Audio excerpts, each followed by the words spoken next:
स्वागत है आपका हमारे YouTube channel Lucky Career Planner में। आज हम लोग पढ़ने जा रहे हैं क्लास 10वीं की NCERT की मैथ का पहला चैप्टर, जिसमें ये लिखा है निम्न संख्याओं का HCF ज्ञात करने के लिए यूक्लिड विभाजन एल्गोरिथम का प्रयोग कीजिए। तो सबसे पहले हम लोग जानेंगे यूक्लिड विभाजन एल्गोरिथम क्या होता है, लेकिन उससे पहले हम आपको बता दें कि मेरे पास ना तो कोई माइक है और ना ही कोई कैमरा है, बस अपने मोबाइल से इस वीडियो को शूट कर रहा हूँ ताकि इस लॉकडाउन में जिन बच्चों की पढ़ाई बाधित हो रही है उन्हें कुछ सहायता मिल जाए।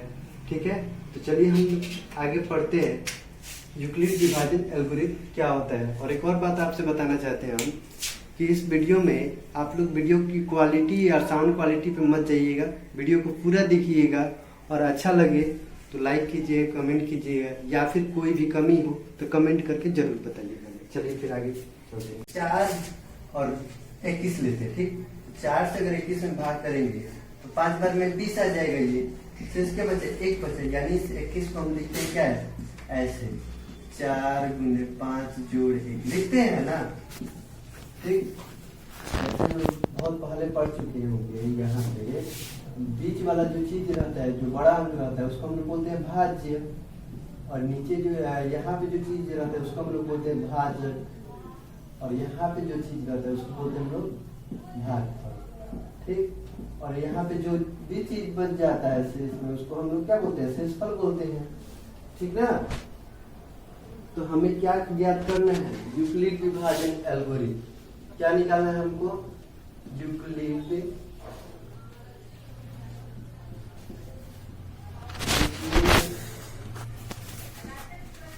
विभाजन एल्गोरिथम।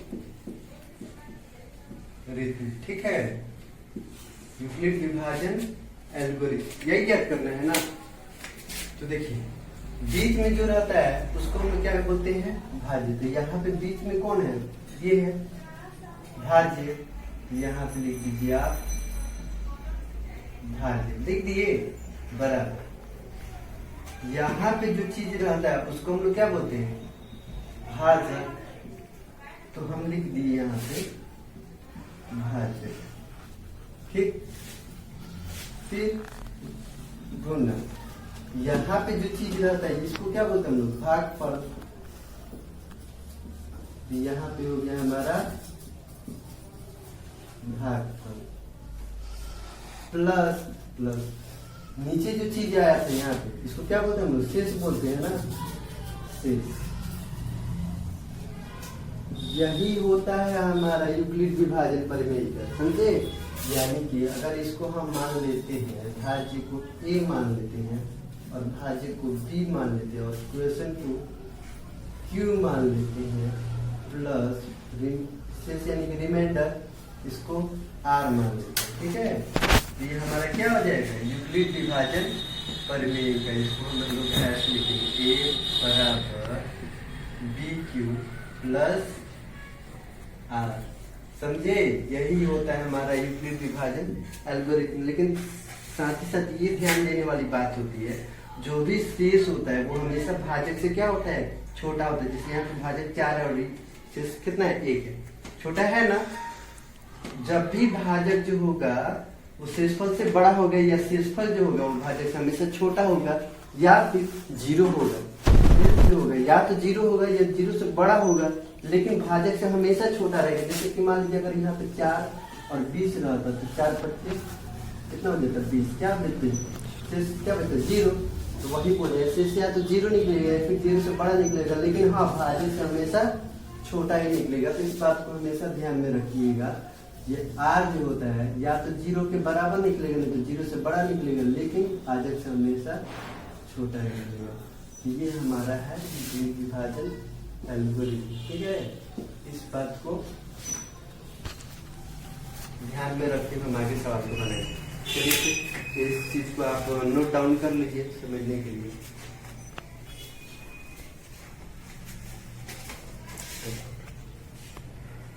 पहला सवाल हम लोग सॉल्व करते। देखिए पहला सवाल है 135 और 225, इसका HCF ज्ञात करना है। किस विधि से, यूक्लिड विभाजन एल्गोरिथम का प्रयोग करते हुए। चलिए हम बनाते हैं। तो यूक्लिड विभाजन एल्गोरिथम का प्रयोग करना है तो सबसे पहले हमें ये जानना होगा कि इन दोनों संख्याओं में बड़ा अंक कौन है और छोटा अंक कौन है। तो इसमें हम देखते हैं कौन ज्यादा बड़ा है। 225 बड़ा है ना 135 से। ठीक, तो जो अंक बड़ा रहता है वो हमारा क्या होता है, भाज्य होता है। जो यहाँ पे भाज्य, ये क्या होता है, बड़ा वाला अंक होता है, याद रखिएगा। और यहाँ पे जो भाजक होता है वो क्या होता है, छोटा वाला अंक। मतलब समझने के लिए लिख दे रहे, सिर्फ समझाने के लिए करते हैं हम। और यहाँ पे जो चीज भी आएगा वो भागफल होगा, और नीचे जो चीज बच जाएगा शेष, यानी कि रिमाइंडर। ठीक है, इसको बोलते हैं हम लोग बी। जो बड़ा अंक होता है उसको ए, और ये जो भागफल जो होता है उसको क्यू, और शेष जो रहता है उसको आर। ठीक है, इसी को बोलते हैं। तो यूक्लिड विभाजन एग्लोमेरेशन बताया था ना आपको, क्या होता है।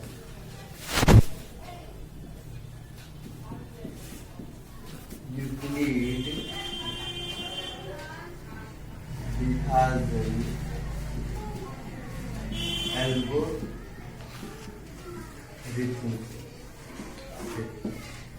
क्या बताया थे हम आपको, ए बराबर बी क्यू प्लस आर। और आर क्या होता है, आर जो होता है वो या तो 0 के बराबर होगा, 0 से बड़ा होगा, लेकिन बी से यानी कि डिवीजन यानी कि विभाजक से छोटा होता है। यही ना बताए थे हम आपको। अरे भाई, जैसे इसको हम बताए थे आपको, यूक्लिड विभाजन एल्गोरिथम क्या बताते, भाज्य बराबर भाजक गुणे भागफल जोड़ शेष। बताए थे ना, इंग्लिश में इसको देखिए बोलते हैं ऐसे, dividend equal to divisor into quotient plus remainder. बोलते हैं ना इसको। ये हमारा क्या होता है, यही यूक्लिड विभाजन एल्गोरिथम होता है। तो इसमें बड़ा अंक सबसे पहले चुनेंगे। भाज्य क्या होता है, भाज्य जो होता है बड़ा अंक होता है। तो बड़ा अंक हमारा क्या हुआ, 225 बराबर, ठीक, छोटा अंक कौन, 135। अब इसका कैसे बनाते हैं हम लोग, तो भाजक ये छोटा वाला अंक है और भाज्य बड़ा वाला अंक है। तो भाज्य से क्या करेंगे, भाजक में भाग करेंगे हम लोग। तो देखिए, अगर 135 से भाग देते हैं हम किसमें, 225 में। 135 गुना 70, 2 बार में तो ज्यादा हो जाएगा, तो एक बार में करेंगे हम लोग। तो कितना आएगा, 135 ही आएगा। 5 में से 5 के 0, और 12 में से 3 गया 9। 9 से 90 से बचा। लेकिन 135 से कितने बार में कटाए थे, एक बार में थे। यहाँ पे एक लिख देंगे, और यहाँ पे शेष बचे 90। तो देखिए मेरे भाई, HCF ये तब तक नहीं निकलेगा जब तक शेष हमारा 0 नहीं हो जाए। यहाँ पे शेष तो हमारा 0 आया नहीं, यानी कि रिमाइंडर 0 नहीं ना आया अभी। तो इस प्रक्रिया को आगे बढ़ाएंगे, तब तक आगे बढ़ाएंगे जब तक शेष हमारा 0 नहीं आ जाए। तो इस संख्या को आप भूल जाइए, इस संख्या को आप भूल जाइए। और इसमें देखिए बड़ा अंक कौन है, 135। तो 135 को यहाँ पे उतार दीजिए, बराबर छोटा अंक जो शेष बच जाता है वो हो जाता है 90। तो इसमें अब ये बड़ा अंक है, यानी कि ये अब क्या हो गया, हमारा भाज्य हो गया। और छोटा अंक क्या हो गया, 90, यानी कि ये भाजक हो गया। यानी कि इस 90 से किसमें भाग करेंगे, 135 से। 190 से अब 135 में भाग करेंगे, तो कितना होगा, 90 एकम 90, बच्चा कितना, 45। ठीक है, एक बार में किए तो कितना शेष बच गया, 45। भाई मेरे यहाँ पे भी 0 शेष नहीं आया, यानी कि ये प्रक्रिया अभी और आगे बढ़ेगी। तो इसको आप फिर से भूलिए। अब इसमें देखिए बड़ा अंक कौन है, 90 है। तो 90 बराबर छोटा अंक कौन है इसमें, 45। तो 45 से क्या करेंगे आप, फिर किसमें भाग देंगे, यहाँ पे भाज्य का भाज्य 90 हो गया, 90 में भाग जाएगा। 90 दूना 45 दूना 90, क्या बचा, कुछ नहीं, 0। यानी कि 2 बार में किए तो 90 आ गया, और शेष क्या बच गया, 0। जब शेष हमारा 0 आ गया तो ये वाला जो संख्या होता है वही हमारा HCF हो जाता है। HCF ऑफ किसका, 135 और 225 से कितना निकलेगा हमारा 45। ठीक है, समझ में आ गया होगा, नहीं आएगा तो फिर एक बार वीडियो को देखिएगा, समझ में आ जाएगा। आप इसका स्क्रीनशॉट ले सकते हैं या फिर नोट डाउन कर सकते हैं।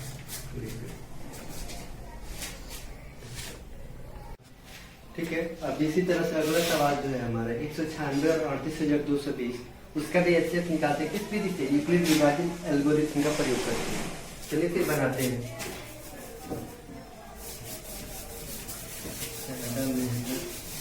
तो ये 2 नंबर के लिए है, तो इसमें बड़ा कौन है हमारा 38,220। सीधी सीधी बात है कि 196 से बड़ा है, तो जब बड़ा है तो भाज्य कौन होगा इसमें, ये भाज्य हो जाएगा, और जो छोटा वाला अंक होता है हमेशा भाजक होता है। समझ रहे हैं ना। तो कैसे बनाते हैं हम लोग, जो बड़ा अंक है उसको यहाँ पे हम लिख देंगे 38,220, यहाँ पे लिख दिए, बराबर पे चिन्ह देंगे छोटा वाला अंक 196। तो क्या किया जाता है, हमेशा भाजक से भाज्य में भाग दिया जाता है। तो 196 से हम भाग देंगे किसमें, बड़े वाले अंक में 38,220 में। चलिए भाग देके देखते हैं। 196 को 196 कम पड़ रहा है, तो अगर हम इसको 2 से मल्टीप्लाई करके देखते हैं तो 6 दूना 12, 9 दूना 18, 19, 1 2 2 1 3, 392। लेकिन यहाँ पे 382 है, 2 बार में ज्यादा हो जा रहा है, तो हम एक ही बार में करके देखते हैं। ये हमारा हो जाएगा 196, घटाएंगे 12 में से 6 गया 6, और इसके पास कितना बचा 7, तो 17 में से 9 गया 8, इसके पास 2 2 से गया 1। अब इस 2 को यहाँ पे उतार देंगे 1862। तो 196 से 196 का टेबल तो पता है नहीं, तो देखिए 200 से कम है, 9 बार में ही जाएगा, 9 बार में देखते हैं। 196 जो है उसको 9 बार में ट्राई करते हैं। 6 9 54, 9 9 81, 5 86, 1 9 9 9 8 17, यानी कि 9 बार में तो कितना है 1764। 12 में से 4 गया 8, और इसके पास 5 बचा, 15 में से 6 गया 9, इसके पास क्या बचा, कुछ नहीं। अब लास्ट में क्या बच गया 0, 0 को उतार देंगे तो क्या दिखाई दे रहा है 980 ना। 196 से कितना बार में 980 आ जाएगा, 5 बार में, 6 25 30, 9 25 45, 3 48, 1 25 5 4 9, 980 आ जा रहा है ना। यानी कि 5 बार में हमारा क्या आ गया 980 आ गया। क्या बचा, कुछ नहीं, यानी कि 0 से बचा ना। तो चलिए यहाँ पे क्या करते हैं हम लोग, 196 से कितना बार में कटाइए 195 बार में, तो 195 बार प्लस देते हैं। फॉर्मूला क्या नहीं अनुसार चल रहा है सब कुछ, प्लस शेष, यानी कितना है यहाँ पे शेष क्या है भाई, कुछ नहीं 0, तो हो गया। बताया थे ना, ये प्रक्रिया तब तक करते हैं जब तक शेष हमारा 0 नहीं निकले, और यहाँ पे क्या हुआ फर्स्ट में 0 निकल गया, यानी कि हमारा एचसीएफ क्या हो गया, ये हो गया। अतः एचसीएफ जो है हमारा कितना है 196 और 38,220 का कितना निकलेगा 196 हो गया आंसर। आप इसको नोट डाउन कर सकते हैं, ये सारी चीजें जो है रफ की है, ठीक है, आप नोट डाउन कर लीजिए। तो इस तरह से हमारा दूसरा सवाल बन गया। तीसरा सवाल देखते हैं। तीसरा क्या है हमारा 867 और 255, इसका भी एचसीएफ निकालते हैं हम लोग। देखिए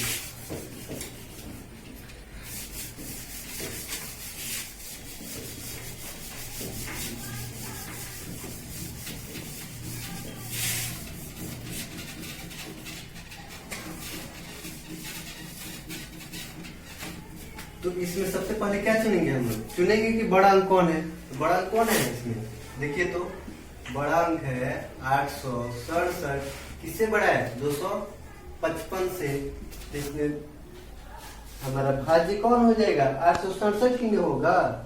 फॉर्मूला होता है ना हमारा a बराबर b q प्लस r, यानी a क्या है हमारा भाज्य है, इसमें भाज्य को लिख देंगे 867, यहाँ पे बराबर का चिन्ह देंगे। जो छोटा वाला अंक है, जो छोटा वाला अंक होता है वही भाजक होता है। जो भाजक है यानी कि 255 भाजक है, तो 255 से भाग देंगे किसमें 867 में। कितना बार में जाएगा? 2 3 6 3 बार में ट्राई करके देखते हैं। 5 3 15, 5 3 15 1 16, 2 3 6 1 7, 7 में से 5 किया तो 6 में से 6 किया 0, 8 में 7 किया 1, 102 शेष बचा। यानी कि 255 से कितना बार में ये हुआ? 3 बार में, लेकिन शेष क्या बच गया हमारा? 102। अभी आपको बताया थे ना, ये प्रक्रिया तब तक चलता है जब तक हमारा शेष 0 ना निकल जाए, और यहाँ पे तो शेष हमारा 0 निकला नहीं, यानी कि शेष जो है वो 0 के बराबर नहीं निकला, यानी कि प्रक्रिया भी आगे चलेगी। जब प्रक्रिया आगे चलेगी तो इस संख्या को आप भूल जाइए। अब इसमें देखेंगे बड़ा कौन है? इसमें 255, छोटा कौन है इसमें? 102, यानी कि ये भाज्य हो गया और ये भाजक हो गया, यानी कि 102 से किसमें भाग करेंगे? 255 में, यानी 102 से 255 में अगर हम भाग कर रहे हैं तो 2 बार में जाएगा ये 204, 5 में से 4 गया 1, ये 5 है, ये खत्म। फिर से इसे क्या बच गया? कितना बार में किया? 102 से 2 बार में, और शेष कितना बच गया हमारा? 51। भाई देखिए यहाँ पे भी 51 है, यानी कि शेष 0 नहीं आया, यानी कि ये प्रक्रिया अभी और आगे चलेगा। फिर क्या है? 0 नहीं ना आया, तो इस प्रक्रिया को और आगे बढ़ाएंगे। जब भी प्रक्रिया आगे बढ़ाएंगे तो इसको आप भूल जाते हैं, और ये जो डिवीजन जो होता है, भाजक जो होता है, वही हमारा भाज्य का काम करता है। 102 बराबर लास्ट वाला यानी कि शेष कितना बचा है? 51। 51 से क्या करेंगे? 51 से 102 में भाग देंगे, 51 से 102 में भाग देंगे तो 2 बार में आ जाएगा ना पूरा 102। क्या बचा शेष? कुछ नहीं, यानी कि 0। 2 बार में दिया गया शेष क्या बचा? 0। इसलिए हमारा HCF कितना हो गया? 867 और 255 का कितना है HCF? ये वाला जो होता है 51। आंसर खत्म। उम्मीद करते कि आपको समझ में आई होगी। नहीं समझ में आई होगी अब वीडियो को बार बार देखिएगा, 1 2 बार देखिएगा, 1 से 2 बार देखिएगा, आ जाएगा समझ में। ठीक है, आप चाहे तो इसका स्क्रीनशॉट ले सकते हैं। अगला सवाल हमारा है, दर्शाइए कि कोई भी धनात्मक विषम पूर्णांक 6q + 1 या 6q + 3 या 6q + 5 के रूप का होता है। ठीक, बहुत ही आसान है। सबसे पहले हम क्या मानेंगे इसमें, जब भी इस तरह का सवाल है एकदम बेहिचक आप मान लीजिए कि ये कोई धनात्मक पूर्णांक है, एक कोई धनात्मक पूर्णांक है, तो b हमारा कितना हो जाएगा? देखिए सवाल में दिया है ना 6q + 1 6q + 3, इस तो q के आगे जो है उसको क्या बोलते हैं हम लोग? भाजक बोलते हैं। तो b हमारा कितना हो जाएगा? 6 हो जाएगा। तो जब b 6 हो गया तो r कितना होगा? r जो होता है b से हमेशा एक अंक कम ही रहेगा। जब भी रहेगा r b से छोटा रहेगा, तो संभावित मान इसका हो सकता है 0 1 2 3 4 या 5। कैसे? देखिए जैसे आप यूक्लिड पर में जो होता है, यूक्लिड विभाजन पर में क्या होता है हमारा? विभाजन पर में यही ना होता है, a बराबर BQ + R होता है। अरे जैसे समझाए थे हम आपको, यहाँ पे जो चीज रहता है उसको बोलते हम लोग भाज्य, और यहाँ पे जो चीज रहता है उसको बोलते थे भाजक, और ये वाले जो चीज आती थी उसको बोलते थे हम लोग भागफल, और नीचे जो भी बच जाए उसको हम लोग क्या बोलेंगे? शेष, यानी कि शेषफल। भाजक जो होता है उसको B, और ये भाज्य जो होता है A, और भागफल जो होता है Q, और नीचे जो बच जाता है R। जैसे कि, और ये भाज्य जो होता है हमेशा समझिए कि ये बड़ा वाला अंक होता है, और भाजक जो होता है वो छोटा वाला है। ठीक, जैसे में मान लीजिए अगर हमारा 4 और 17 है, अगर हम 4 से 17 में भाग करेंगे, 4 चौका 16, एक शेष बचा। तो देखिए यहाँ पे बोले थे ना, ये जो भाज्य होता है वो बड़ा वाला अंक होता है, और ये जो होता है वो b, और ये जो होता है भागफल जो होता है वो q, और नीचे जो बच जाता है r। तो बताए थे ना b क्या है? यहाँ पे जो भाजक है वही ना b है, तो यहाँ पे b कौन होगा? q के आगे 6 है, तो b हमारा 6 हो गया। फिर क्या बोले थे हम? r जो होता है वो जब भी होगा b से छोटा होगा, r जो होगा वो जब भी होगा वो क्या होगा? b से छोटा होगा, लेकिन एक एग्जांपल और हम देख लेते हैं। जैसे कि यहाँ पे अगर है तो 4 4 पचे 20, क्या बचे? कुछ नहीं, 0। यानी कि शेष जो होता है या तो 0 निकलेगा, नहीं तो 0 से बड़ा निकलेगा, या तो 0 के बराबर होगा, नहीं तो 0 से बड़ा होगा शेष। लेकिन भाजक से हमेशा छोटा होगा। जैसे यहाँ पे देखिए, 1 जो है इससे छोटा है ना, ये 4 से छोटा है, और यहाँ पे भी 0 मान लीजिए निकल रहा है तो भी छोटा है। तो इस बात को भी हमेशा ध्यान में रखना है, ठीक है।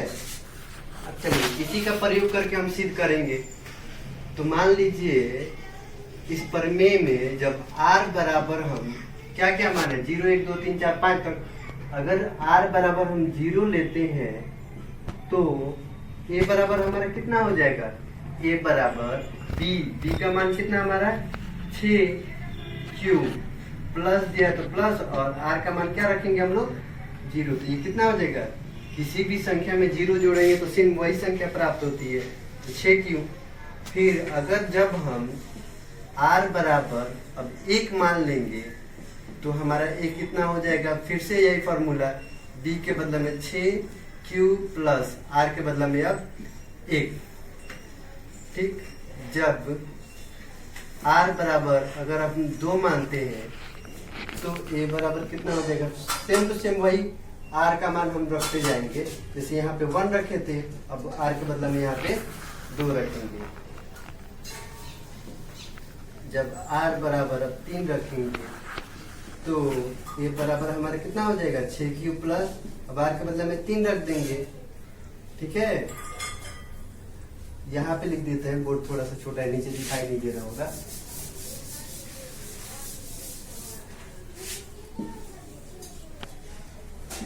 जब r बराबर यहाँ पे 3 रखे थे तो अब क्या रखेंगे? 4 रखेंगे, तो हमारा a कितना हो जाएगा? b का मान 6, q का q और r का बदला में 4। फिर जब r हमारा 5 लग गया था तो r 5 रखेंगे, तो a का मान कितना हो जाएगा हमारा? 6q plus 5। तो आप ध्यान से देखिए, हमको सिद्ध करना है कोई भी जो धनात्मक विषम पूर्णांक 6q प्लस 1 या 6q प्लस 3 या 6q प्लस 5 के रूप का होता है, तो हमें पता होना चाहिए 1 3 5 7 9 ये जो संख्याएं हैं वो विषम होती है। तो इसमें ये जो 6q है या फिर 2 है या फिर 4 है, ये तो क्या है? ये सम है ना। तो देखते हैं, चूंकि 6q प्लस 2, 6q प्लस 2 या 6q प्लस 4 जो है, क्या ये सम धनात्मक पूर्णांक है? सम धनात्मक पूर्णांक है। तथा अब देखिए 1 3 5 ये क्या होता है? विषम है ना। तथा 6q प्लस 1 या 6q प्लस 3 या 6q प्लस 5 क्या है? ये विषम धनात्मक पूर्णांक है, विषम धनात्मक पूर्णांक है। हमें यही सिद्ध भी करना था। तो इस तरह से हम कह सकते हैं कि अतः कोई भी धनात्मक विषम पूर्णांक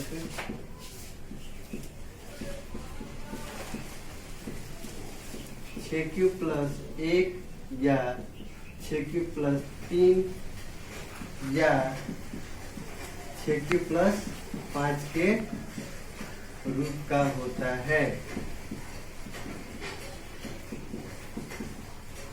बस खत्म, बस इतना ही है, खत्म। बहुत ही आसान है। अगर नहीं समझ में आया वीडियो को एक बार और देखिएगा, आपको समझ में आएगा। चलिए फिर चलते हैं अगले सवाल। हमारा है कि किसी परेड में 616 सदस्यों वाली एक सेना की टुकड़ी को 32 सदस्यों वाले एक आर्मी बैंड के पीछे मार्च करना है। दोनों समूहों को समान संख्या वाले स्तंभों में मार्च करना है। उन स्तंभों की अधिकतम संख्या क्या है जिनमें वे मार्च कर सके, यानी कि उन स्तंभों की अधिकतम संख्या निकालनी है। सिंपल सी बात है, जहां अधिकतम बोल दिया इसका HCF निकाल दीजिए।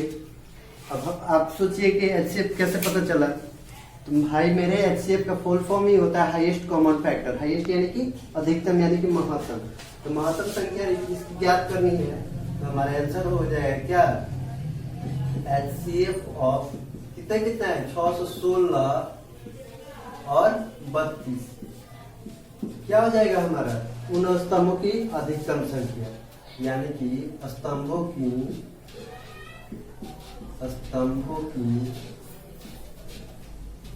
अधिकतम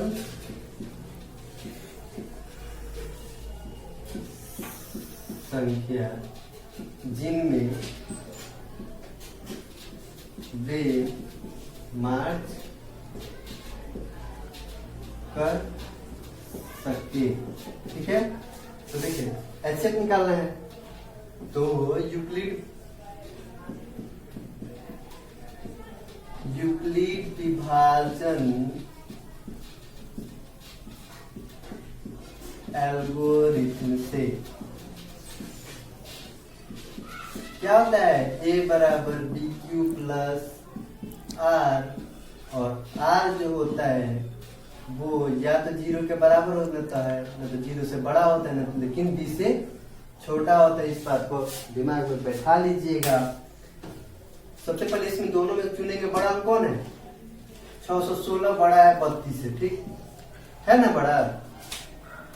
तो क्या करेंगे हम, 616 हमारा भाज्य का काम करेगा और 32 जो है भाज्य का काम करेगा, यानी जो बड़ा अंक है यहाँ पे बराबर देखिए छोटा वाला, यानी कि भाज्य ये भाजक है, तो 32 से क्या करेंगे हम लोग, भाग करेंगे ना 616 में, 616 में भाग करते हैं, कितना बार में कटेगा, सोचिए तो जरा, 32 से 3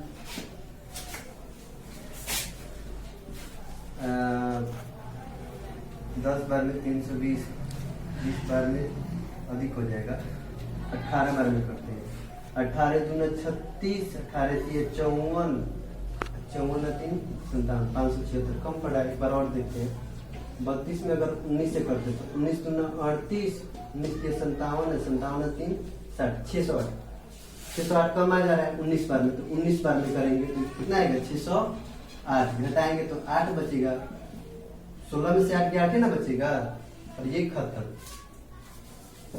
ठीक, तो यहाँ पे कितना बार में कटाए हम, 19 बार में, लेकिन शेष क्या बच गया, फॉर्मूला के अनुसार प्लस दे रहे हैं, शेष क्या है हमारा 8 है, 8 है ना शेष। तो आपको बताए थे हम, ये प्रक्रिया तब तक चलती जब तक शेष हमारा 0 नहीं निकल जाए। यहाँ पे शेष 0 नहीं निकला, यानी कि अभी संख्या को भूल दिए। इसमें बड़ा कौन है 32 और छोटा कौन है इसमें 8। अब 8 से क्या करेंगे, इसमें 32 में भाग करेंगे, तो कितना आ जाएगा हमारा 8 चौका 32, यानी कि 4 बार में 32 से आगे ठीक है, और 0 शेष भी बच गया। जब शेष 0 निकल गया यानी कि हमारा HCF हो गया हमारा कितना 616 और 32 का HCF कितना निकल गया, 8 निकल गया ना, हो गया। लिखेंगे अतः स्तंभों की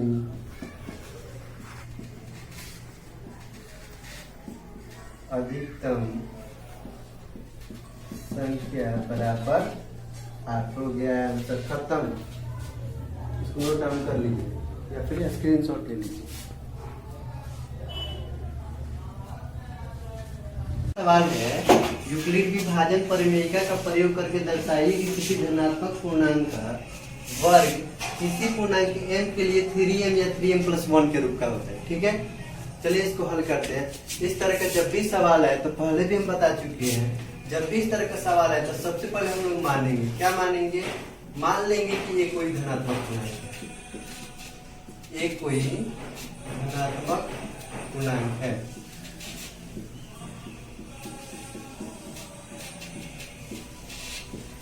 b हमारे कितना हो जाएगा, यहाँ पे m के कितने 3 क्यों होता है हम बता रहे हैं, क्योंकि ये है ये भाजक है, इसलिए इसको यहाँ पे 3 लिख दी b बराबर। और जब भाजक हमारा 3 है तो r यानी कि शेषफल कितना होगा, भाजक से कम ही ना होगा, यानी कि संभावित मान जो है इसका r का हो सकता है 0 हो 1 हो 2 हो, लेकिन 3 नहीं हुआ क्योंकि b से ये हमेशा छोटा ही रहता है।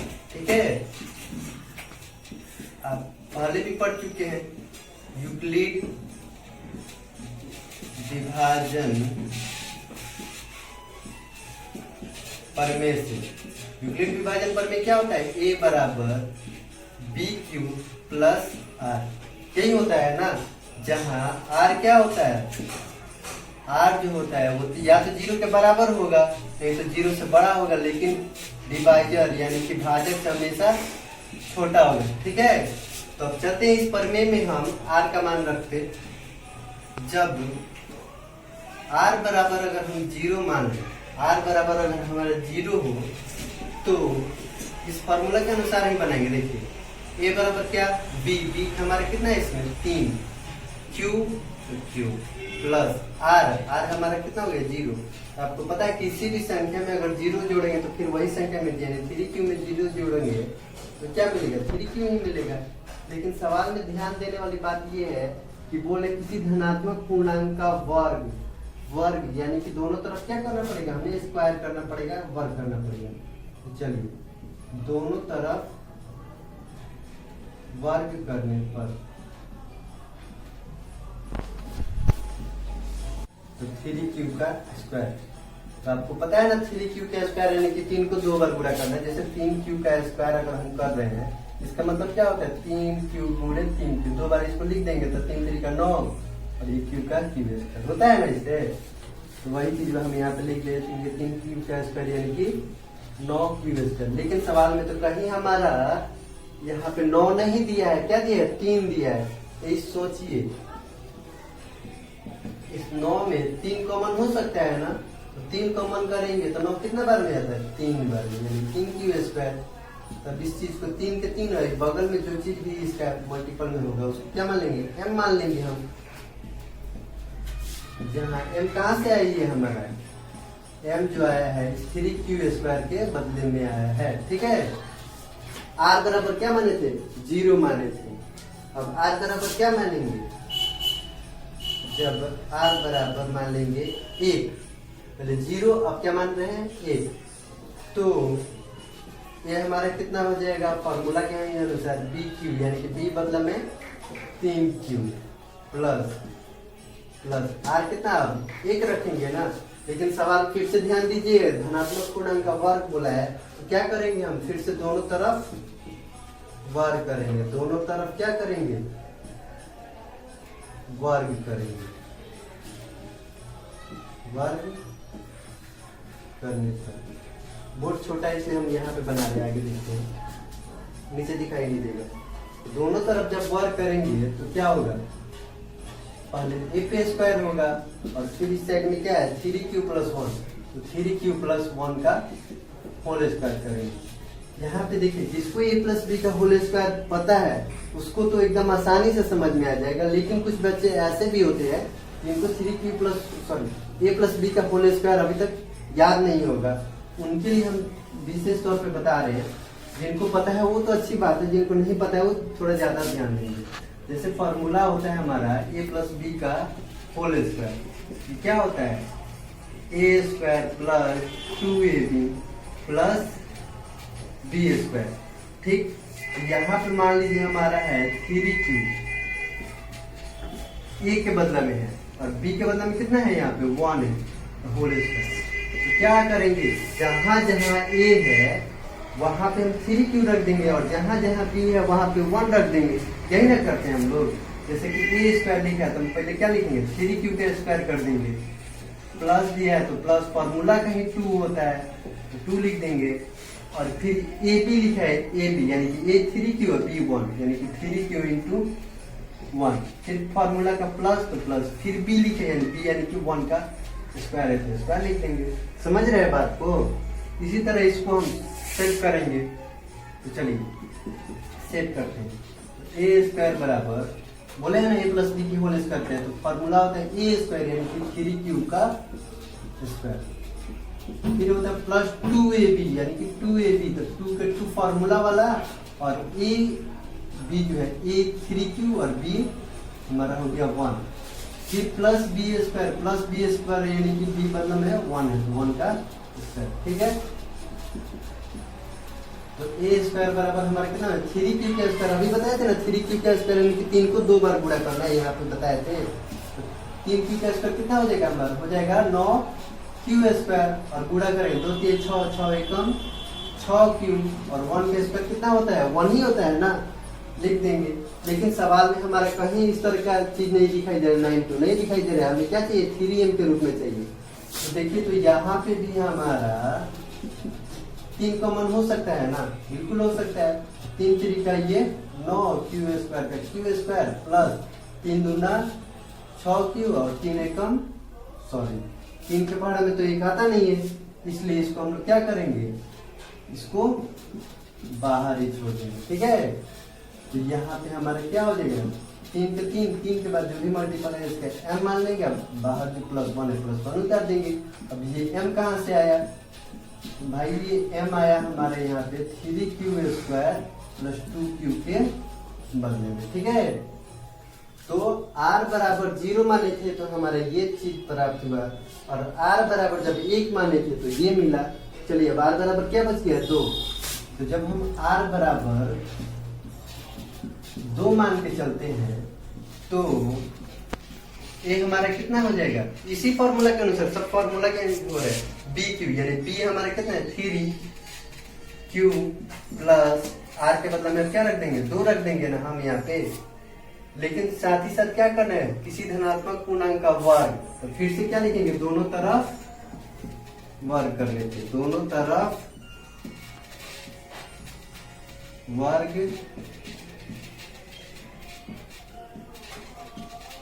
करने से। तो चलिए करते हैं इसको, जैसे ये a स्क्वायर है तो a स्क्वायर, और ये कितना है 3q प्लस 2 का होल स्क्वायर। अरे ये चीज को समझ में आ गया, समझिए उससे ये खुद ब खुद बन जाएगा। ये क्या है यहाँ पे सब कुछ सेम टू सेम है, जहाँ 1 था यहाँ पे सिर्फ 2 आ गया है, तो वही फॉर्मूला पे हो रहा है ना a प्लस बी के होल स्क्वायर पे। सेव करेंगे पहले a स्क्वायर पे, ये हमारे इसमें कितना है 3q है ना, तो 3q का स्क्वायर प्लस फॉर्मूला होता है 2ab, 2 और ab, 2 पे 2 फॉर्मूला वाला है, ab यानी a 3q b 2, 3q into 2, फिर प्लस b स्क्वायर यानी कि b के बदले में 2 का स्क्वायर। चलिए ये हो गया हमारा a स्क्वायर, 3 के स्क्वायर कितना होता है 9q स्क्वायर प्लस 2 3 6 6 दूना 12q और 2 का स्क्वायर 4 हो जाएगा। अब फिर देखिए यहाँ पे अगर हम a स्क्वायर बराबर, इस सब में तो 3 कॉमन हो जाएगा, लेकिन 4 एक ऐसा संख्या है जिसमें 3 कॉमन नहीं हो सकता है, तो हम क्या करेंगे इसमें देखिए 9q स्क्वायर 12q और 4 के बदले में 3 जोड़े लिख सकते हैं ना, बिल्कुल लिख सकते हैं हम लोग। तो a स्क्वायर हमारा कितना हो जाएगा, 3 कॉमन करेंगे यहाँ पे, तो 3 3 का 9 होता है, और 4 बार में ये 12 आ जाएगा हमारा, और 3 एक बार में, और ये एक तो आएगा नहीं इसलिए इसको बाहर ही छोड़ देंगे। तो इस तरह से देखते हैं, तो a स्क्वायर बराबर 3 है, ये बाहर जो भी है उसको m मान लेंगे, हम मान लेंगे ना, और ये उसके बाहर जो है उसको 1, इसको मिटा देते हैं, बाद में हम लिख देंगे फॉर्मूला। देखिए अब ये m कहाँ से आया, यहाँ m जो है हमारा कहाँ से आया, इतना के बदले में आया 3q square plus 4q plus 1 plus 1, ठीक। तो इस तरह से देखिए तो हमारा यहाँ पे 3m, यहाँ पे 3m प्लस 1, 3m प्लस 1 के रूप में मिल जा रहा है ना। तो कह सकते हैं अतः किसी धनात्मक पूर्णांक का वर्ग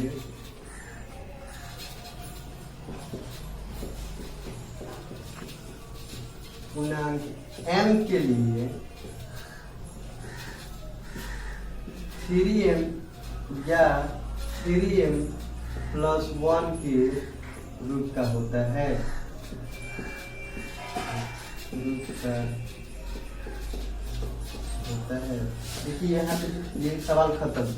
ये सवाल जो है जिसको ए प्लस बी का होल स्क्वायर नहीं पता होगा उससे ये बनाना मुश्किल होगा, इसलिए ए प्लस बी का होल स्क्वायर आप जरूर याद रखिए और एक दो बार ट्राई भी कीजिए, इसको प्रैक्टिस कीजिए।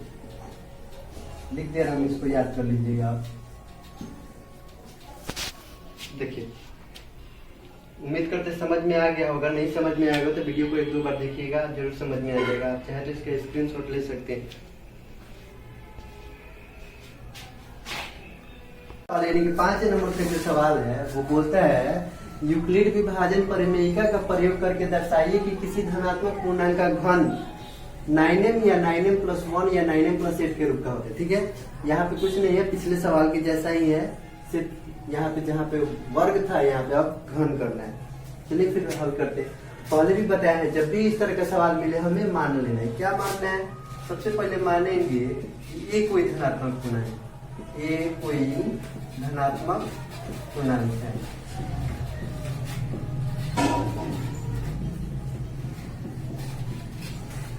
ये कोई जब धनात्मक पूर्णांक हो गया तब बी का मान कितना हो गया? यहाँ पे 9 ये 9 जो है ये डिवीजन का काम करे कि भाज्य का काम करे, तो बी हमारा क्या कितना हो जाएगा? 9। देखिए 9 पे भी बन जाएगा, अब बनाइएगा 9 पे भी बनेगा, लेकिन यहाँ पे कुछ अलग करने की हम कोशिश कर रहे हैं। मतलब आप देखिए 9 जो है 9 में 3 कॉमन हो सकते हैं, तो इसलिए यहाँ पे बी बराबर हम 3 मान रहे हैं। आप 9 पे भी रखिएगा तो भी बनेगा। तो बी बराबर अगर हम 3 मान लेते हैं तो आर हमारा कितना होगा? बी से छोटा ही होगा। संभावित मान लीजिए 0 होगा, 1 होगा, 2 होगा, 3 नहीं होगा। क्यों? क्योंकि बी से हमेशा आर छोटा ही रहता है। यूक्लिड विभाजन प्रमेय से, ठीक है। यूक्लिड विभाजन प्रमेय क्या होता है हमारा? ए बराबर बी क्यूब प्लस आर, और आर क्या होता है? 0 के बराबर होगा नहीं, 0 से बड़ा होगा नहीं, लेकिन बी से छोटा होगा, याद रखिएगा। तो चलिए इसमें जब हम आर बराबर अगर हम 0 मान लें, आर बराबर अगर हम 0 मान लेंगे तो क्या होगा? फॉर्मूला के अनुसार बी क्यू, बी हमारा कितना है इसमें? ए बराबर हो जाएगा बी क्यू, यानी कि बी के बदले में 3, क्यू का क्यू, और आर के बदले में क्या रखे हैं यहाँ पर?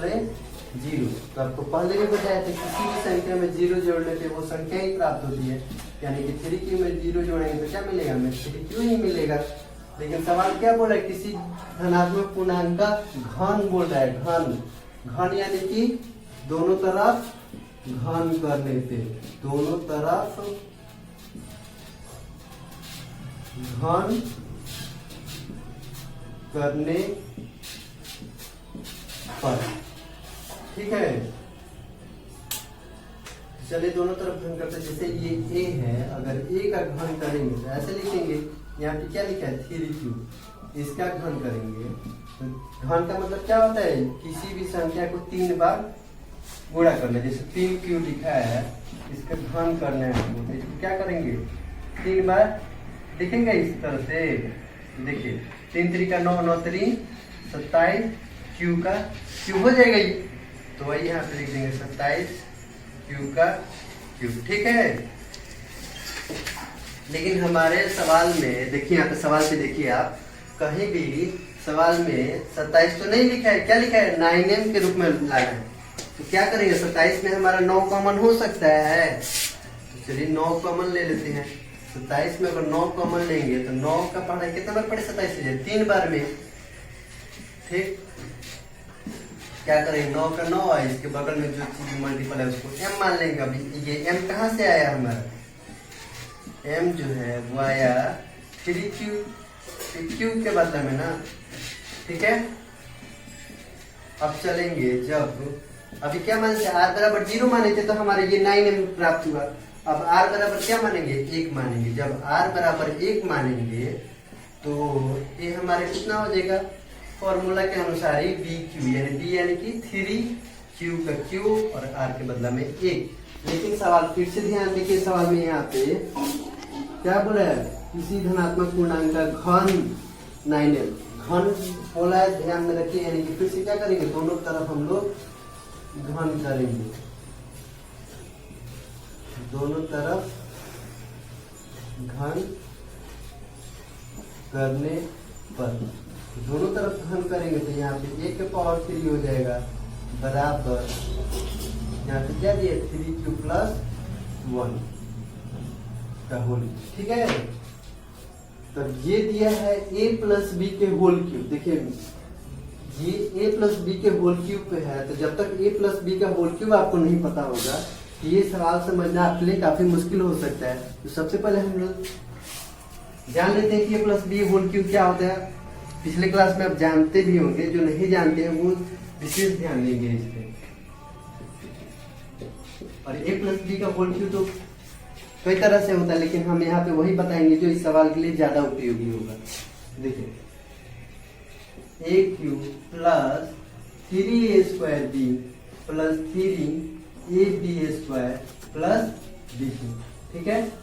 अब जैसे एग्जांपल में हम आपको दे रहे हैं यहाँ पे, जैसे कि यहाँ पे मान लीजिए कि हमारा 3q प्लस 1 का होल क्यूब, देखिए इसी तरह है ना ये 3q प्लस 1, देखिए a प्लस बी का होल क्यूब पे सेट हो रहा है। तो यहाँ पे a हमारा क्या हो गया 3q और b क्या हो गया 1 हो गया ना। तो जहां जहां a है फॉर्मूला में वहां पे क्या रखना है 3q रखना है, और जहां जहां b है वहां पे क्या रखना है 1। जैसे देखिए यहाँ पे a लिखा है तो a के बदले में क्या लिखेंगे 3q लिखेंगे ना, प्लस फिर 3 दिया फॉर्मूला का 3 है, और a² b किया यानी कि a² यानी कि 3q का स्क्वायर इंटू b यानी कि 1 होगा। फिर देखिए प्लस लिखा है तो प्लस दे देंगे, फिर लिखा है ना 3ab², तो 3 तो फॉर्मूला वाला है, और ab² यानी कि 3qb² यानी कि b के बदला में 1 का स्क्वायर, और फिर लास्ट में प्लस करके bq लिखा है तो b हमारा कितना है 1। इसी तरह करेंगे। तो चलिए यहाँ पे नीचे दिखाई नहीं दे रहा होगा, हम यहाँ पे सेट कर देते हैं, ठीक है। तो देखिए यहाँ पे ये हमारा हो गया a क्यूब बराबर, देखिए सेट कर रहे हैं a प्लस बी के होल क्यूब पे। तो पहला क्या होता है a क्यूब, यानी a क्यूब हमारे कितना हो जाएगा 3q का क्यूब प्लस फॉर्मूला का 3 और a² भी यानी कि 3q का स्क्वायर कर देंगे ना हम यहाँ पे, a का स्क्वायर किया तो, और फिर इंटू b यानी कि हमारा हो गया 1, फिर प्लस दिया तो फिर प्लस 3ab², तो फॉर्मूला का 3 और ab यानी कि 3q और 1। लेकिन देखिए यहाँ पे b पे स्क्वायर किया है तो हम भी b पे स्क्वायर कर दे रहे हैं, और फिर लास्ट में प्लस में लिखा है b² यानी कि 1 का स्क्वायर। समझ रहे हैं ना इस बात को। चलिए ये हो गया हमारा a क्यूब, 3q का क्यूब बताया था ना यहाँ पे 3q का क्यूब यानी कि 3 को 3 बार गुणा करेंगे तो 3 3 का 9 9 3 27 उंगली पे भी जोड़ सकते हैं आप, 27q का क्यूब प्लस 3, और यहाँ पे देखिए डायरेक्ट मल्टीप्लाई नहीं कर सकते क्यों, क्योंकि यहाँ पे स्क्वायर है। तो 3 का स्क्वायर कितना होता है 2 बार गुणा करना है, यानी 3 3 का 9, 9q² into 1 plus 3 into 3q। यहाँ पे भी डायरेक्ट मल्टीप्लाई नहीं कर सकते हैं क्यों, क्योंकि 1 पे स्क्वायर, तो 1 के स्क्वायर क्या होता है 1 ही होता है। तो अभी लेते हैं हम, लेकिन आपको समझाने के लिए बोल रहे हैं। 1 का स्क्वायर कितना होता है, सॉरी यहाँ पे 1 का स्क्वायर नहीं होता है, लास्ट में bq होता है, इसलिए 1 का क्यूब होगा। तो 1 का क्यूब भी करेंगे यानी कि 1 का पावर 3 भी करेंगे तो 1 में 1 इंटू 1, 1 एकम 1 एकम 1 ही होगा, ये ना कि 3 कोई लिखते। तो यहाँ पे हम क्या लिखेंगे 1 ही लिखेंगे। अब आगे चलेंगे हम लोग, तो a क्यूब बराबर क्या हो गया 27q का क्यूब प्लस 9 3 27, 27 एकम 27q स्क्वायर प्लस 3 3 का कितना हो जाएगा 9q, और ये 1 का 1। लेकिन फिर भी हमें क्या मिला यहाँ पे 27 छोड़े ही दिखाना है, हमें दिखाना है 9m के रूप में। तो देखिए इसमें कुछ कॉमन हो सकता है, बिल्कुल हो सकता है। क्या कॉमन हो सकता है 9 कॉमन हो सकता है, तो 9 3 27, और ये भी 27 9 से 3 बार में ना आएगा, और ये 9 लिखा है तो 9 का पढ़ा एक बार पढ़ेंगे तो 9 आ जाता है, क्यों है तो क्यों, तो किसी भी हम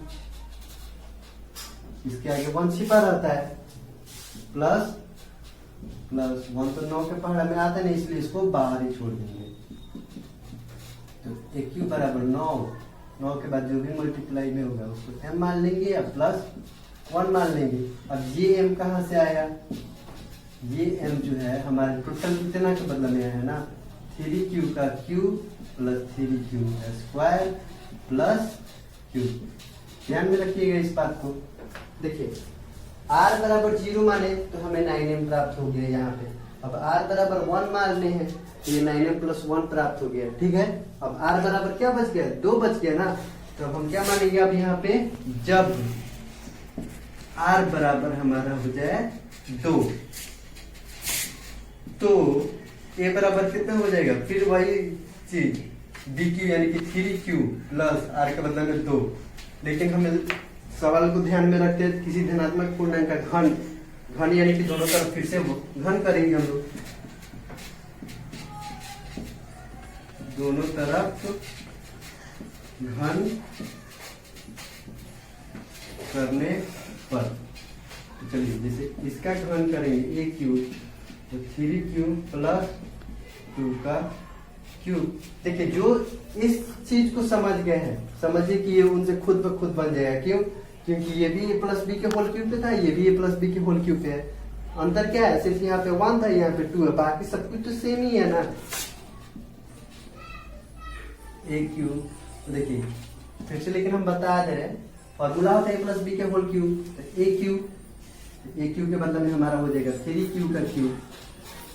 फिर फॉर्मूला में होता है 3a square B, 3a square B, तो a हमारा हो गया 3q और b हो गया 2, लेकिन a स्क्वायर बुला था इसलिए इस पे स्क्वायर कर दे रहे हैं। फिर प्लस होता है 3ab स्क्वायर, यानी कि फॉर्मूला का 3a के बदले में यहाँ पे है 3q और b के बदले में 2, लेकिन b स्क्वायर बोला था इसलिए b पे स्क्वायर कर देंगे और प्लस b क्यूब, यानी कि b यानी हमारे कितने हैं 2 है, तो 2 का क्यूब। तो a क्यूब हमारा हो जाएगा 3 का पावर 3, यानी कि 3 को 3 बार मल्टीप्लाई करें, 3 3 का 9 9 3 27 क्यूब का क्यूब पावर 3 देखिए।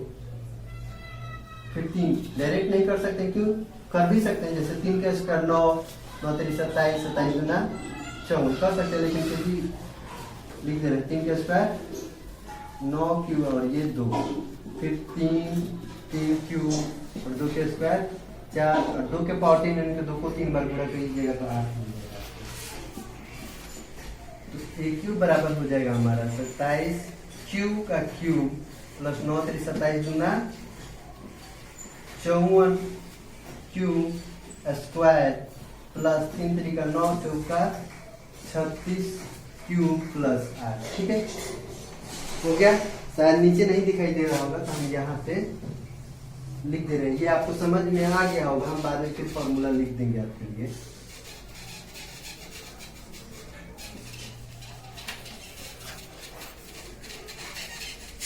चलिए यहाँ पे चलते हैं, आगे बना देते हैं। देखिए अब यहाँ पे हमें क्या दिखाना है, ये 27 दिखाई दे रहा है, दिखाना क्या है 9m के रूप में ना।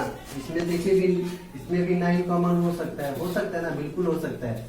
तो 9 से 27 में भाग करेंगे तो कितना बार में आएगा, 3 बार में। फिर यहाँ पे 54 दिया है तो कितना बार में आएगा, ये 9 6 के 54 6 बार में होता है ना।